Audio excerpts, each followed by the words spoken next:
There is a quiet battle waged within every human heart, a contest not of strength against the world, but of will against the unseen tides that rise from within. We speak often of power as though it were something loud, something that announces itself with force and certainty.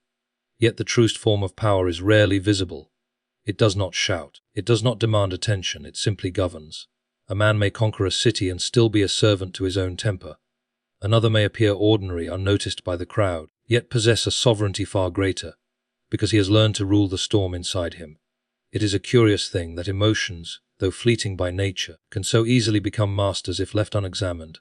They promise urgency, they disguise themselves as truth, and in their most persuasive moments, they convince us that to feel something deeply is to act upon it without question. But strength, in its purest sense, is not the absence of feeling. It is the quiet, deliberate refusal to be ruled by it. It is the pause between impulse and action, where character is forged and revealed. In that narrow space, so easily overlooked, so often abandoned, lies the difference between those who are merely driven by life and those who shape it. We are often inclined to treat our emotions as though they were final authorities, as if the mere intensity of a feeling were sufficient proof of its truth. If anger rises sharply, we assume we have been wronged beyond question. If fear takes hold, we imagine there must be something truly dreadful before us. In this way, emotions present themselves not as passing states, but as judges delivering verdicts. Yet this is a curious mistake, for emotions, however vivid, are not designed to govern us, but to inform us. There is something persuasive about a strong feeling.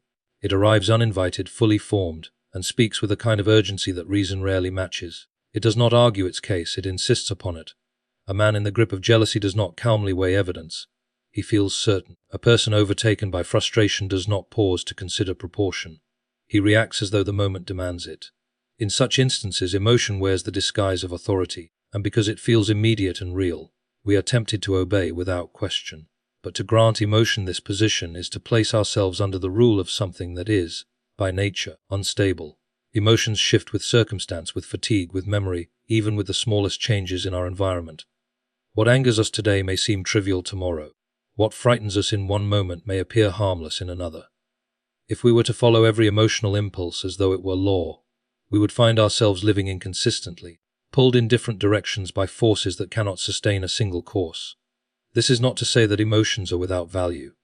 On the contrary, they are deeply significant. They reveal what we care about, what we fear, what we desire. They are signals, not commands.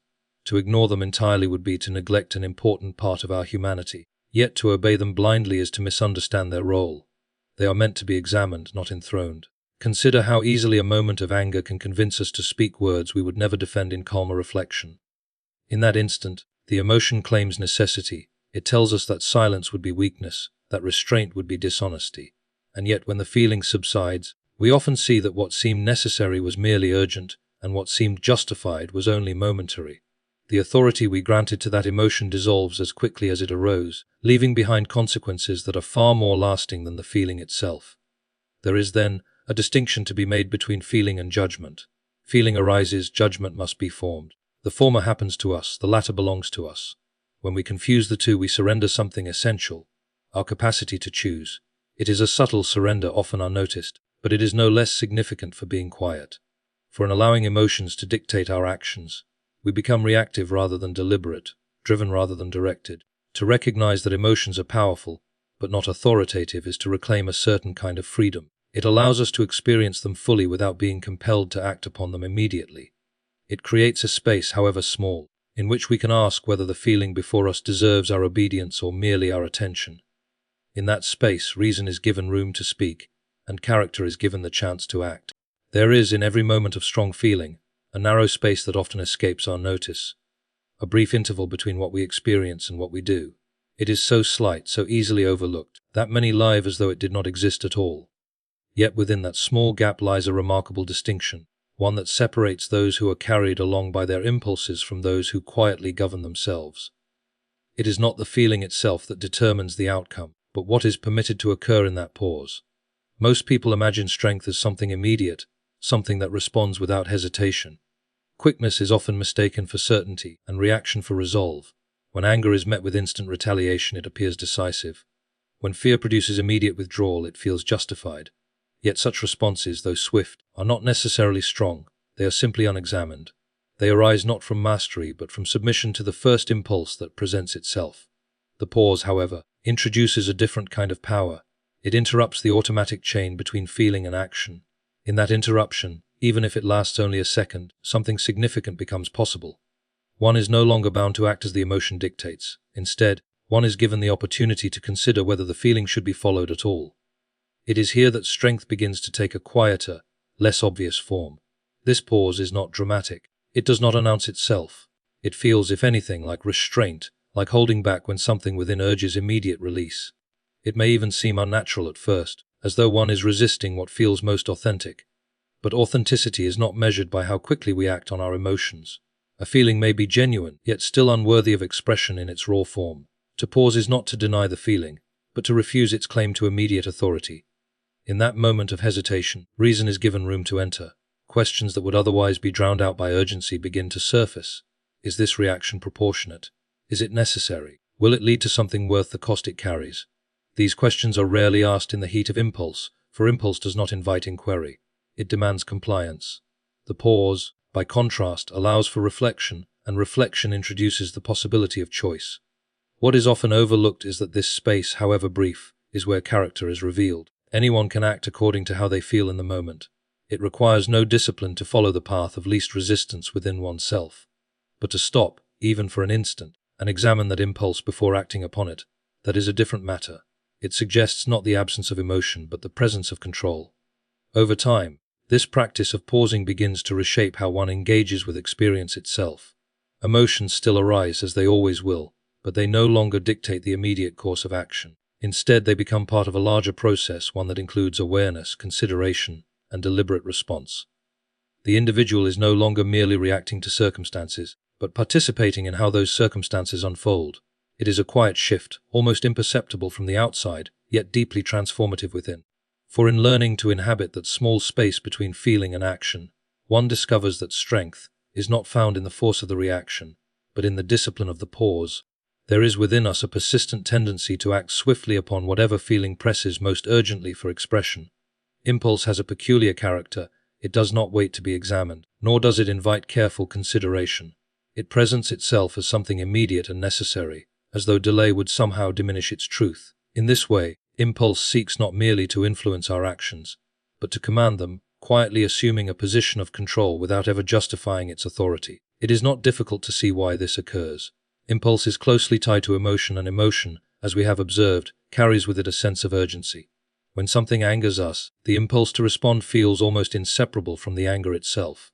When we are tempted, the desire to act seems to confirm that action is warranted. The two arrive together, so closely joined that we often mistake one for the other. Yet the presence of an impulse does not make it wise, nor does its strength make it right. Left unchecked, impulse begins to shape behavior in subtle but significant ways. Decisions are made quickly, often without reflection, guided more by what is immediately felt than by what is ultimately beneficial. One may speak harshly in a moment of irritation, not because it aligns with one's deeper values, but because the impulse demands release. Another may retreat in fear, not because the situation truly requires it, but because the feeling insists upon it. In such cases, it is not the individual who governs the action, but the impulse that governs the individual. There is, however, another force that stands in contrast to this pattern, a quieter, less dramatic influence that does not impose itself with the same urgency. Discipline does not arrive with intensity. It does not demand attention. It is deliberate where impulse is immediate, steady where impulse is fleeting. And for this reason it is often overlooked, or even mistaken for weakness, because it lacks the compelling force of emotion-driven action. Yet discipline is not the absence of desire or feeling. It is the ability to stand in the presence of both without being compelled by them. Where impulse urges action without delay, discipline introduces a form of resistance, not a denial of the impulse, but a refusal to be ruled by it. It creates a distance between what is felt and what is done, allowing the individual to choose rather than simply react. This resistance is not always comfortable. To restrain an impulse, particularly a strong one, can feel like denying something essential. There is often a tension, a sense of holding back when everything within seems to push forward, but it is precisely in this tension that control is exercised. Without it, action becomes automatic, and automatic action leaves little room for intention. Over time, the consistent practice of discipline begins to alter the relationship between impulse and action. Impulses do not disappear, but they lose their authority. They are no longer treated as commands, but as suggestions, possibilities to be considered rather than instructions to be followed.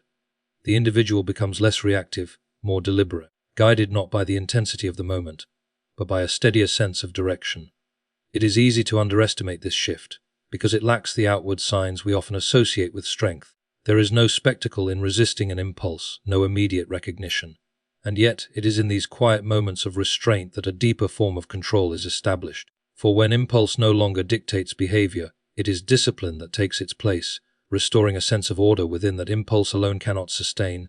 There is a common inclination to associate strength with what is visible and immediate, with actions that announce themselves and leave little doubt as to their presence. A sharp reply, a forceful reaction, a swift assertion of feeling, these are often taken as signs of confidence, even of control. Yet such expressions, though striking, are not always what they appear to be. They may, in fact, reveal not mastery, but a lack of it, for they arise without restraint, guided more by impulse than by intention. Reaction has a way of presenting itself as necessary. It convinces us that to respond quickly is to respond rightly, that hesitation would imply weakness or uncertainty. When provoked, it seems almost natural to meet force with force, to answer emotion with emotion. In these moments, reaction feels like strength because it is immediate, because it requires no effort to summon. It flows readily from whatever is stirred within, and for that reason, it is often mistaken for authenticity. But there is another form of strength, less obvious and far less celebrated. It does not rush forward at the first sign of provocation, nor does it seek to assert itself through intensity. It is marked instead by a certain restraint, a willingness to hold back even when the impulse to act is strong. This restraint is not indifference, nor is it the absence of feeling. On the contrary, it often exists alongside very real emotion. What distinguishes it is not what is felt, but what is chosen in response to that feeling. To remain composed when one could easily react is not a passive act. It requires a deliberate effort, a conscious decision to resist what feels most immediate. There is, in such moments, a kind of inward steadiness, a refusal to be drawn into the urgency that emotion creates. This steadiness is not easily noticed from the outside, for it does not manifest in dramatic gestures. It is quiet, often invisible, and yet it holds a kind of strength that reaction alone cannot achieve. Reaction, by its nature, is dependent on circumstance. It is shaped by whatever is encountered, changing as situations change. One reacts differently to praise than to criticism, to comfort than to challenge. In this way, reaction is always tied to something external. It does not originate from a fixed center, but from shifting conditions. What appears as strength in one moment may disappear in another, because it was never rooted in anything stable to begin with. Self-mastery, however, is of a different order. It does not depend entirely on what happens outside, but on how one chooses to meet it. It introduces a consistency that reaction cannot provide, because it is grounded not in circumstance, but in intention. A person who has cultivated this form of control does not lose it simply because the situation becomes difficult. The presence of challenge does not diminish it. If anything, it reveals it more clearly. There is, then, a distinction to be made between what is loud and what is strong.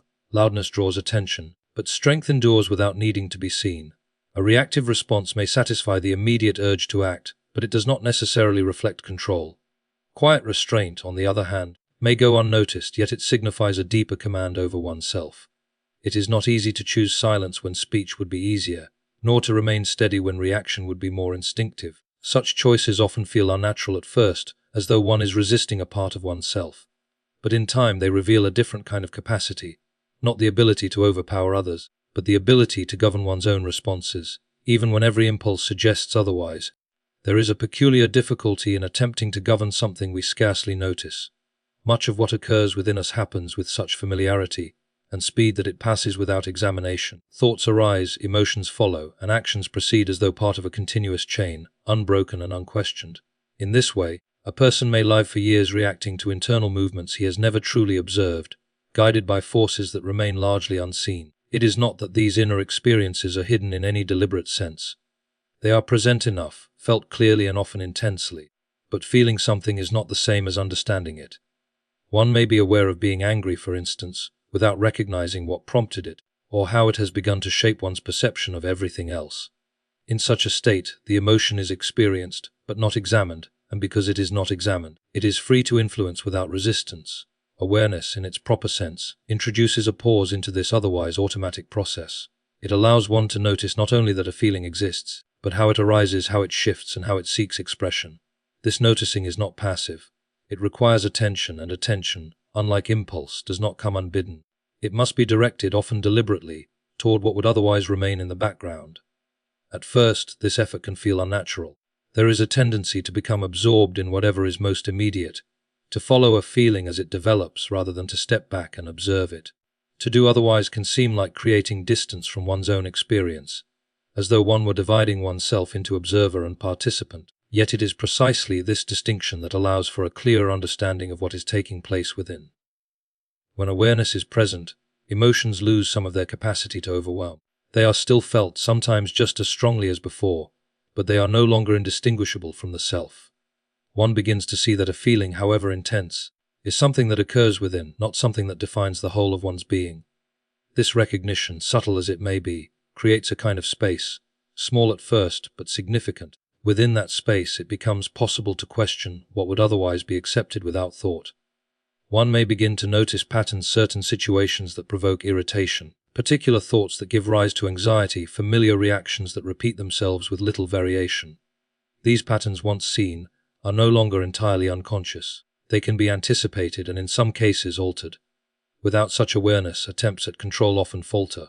One may resolve to act differently, to be more patient or more measured, but find that in the moment, the old responses return with little resistance. This is not necessarily a failure of intention, but a lack of clarity. It is difficult to change what has not been clearly observed. The mind returns to what is familiar, not because it is best, but because it is known. Awareness, then, is not control itself, but the condition that makes control possible. It reveals what must be addressed before it can be directed. It brings into view what would otherwise operate unnoticed, and in doing so, it reduces the power of what thrives in obscurity. The more clearly one sees the workings of one's own thoughts and emotions, the less they are able to dictate action without consent. This clarity does not arrive all at once, nor does it remain without effort. It must be maintained, often in the midst of distraction and urgency. Yet even a modest degree of awareness begins to alter the nature of one's responses, introducing a measure of deliberation where there was once only reaction. There is a subtle but decisive difference between reacting to what occurs and choosing how to meet it. At first glance, the two may appear nearly identical, for both result in some outward action. Yet the source from which that action arises determines its nature entirely. Reaction is immediate, born of whatever feeling happens to be strongest in the moment. Choice, by contrast, is deliberate, formed not only by what is felt, but by what is considered. Reaction carries with it a sense of inevitability. When something provokes us, it feels as though there is only one possible response, as though the situation itself has already decided on our behalf. Anger demands expression, fear urges retreat, frustration seeks release. In such moments, we often speak of having no choice, when in truth, what we lack is not choice, but the willingness or ability to perceive it. To choose a response is to interrupt this sense of inevitability. It is to recognize that while we may not control what we feel, we are not entirely bound by it. This recognition does not remove the emotion, nor does it diminish its intensity. What it does is introduce an alternative to immediate action. It allows for the possibility that what feels necessary may, upon reflection, prove otherwise. This act of choosing is not as effortless as reacting. It requires attention, and often a measure of restraint. One must resist the pull of the first impulse long enough to consider another course. This can feel in the moment like standing against a current that urges movement in a single direction. The ease lies in going along with it. The effort lies in pausing to determine whether it leads where one truly intends to go. There is also a certain responsibility that accompanies choice. To react is, in a sense, to defer responsibility to circumstance or feeling. One may say that the situation demanded it, or that the emotion was too strong to ignore. But to choose is to accept that one's actions are not merely the product of what happens, but of how one responds to what happens. It places the origin of behavior within, rather than without. Over time, the practice of choosing begins to alter one's relationship with experience itself. Situations that once seemed to dictate behavior lose some of their power to do so. They are still encountered, still felt, but no longer obeyed without question. The individual becomes less subject to the fluctuations of circumstance, not because those fluctuations cease, but because they no longer determine the outcome. This does not imply a life free of error or misjudgment. Even deliberate choices can be mistaken. But there is a difference between an error made in reflection and one made in haste. The former can be examined and understood. The latter often passes without insight, repeated simply because it was never fully seen. To live by choice rather than reaction is not to remove emotion from one's life, but to place it in its proper context. Feelings continue to arise, as they must, but they are no longer the sole architects of action. Instead, they become part of a larger process, one that includes reflection, intention, and a steady regard for consequences. In this way, response replaces reaction, not by denying what is felt, but by refusing to let feeling alone decide what is done.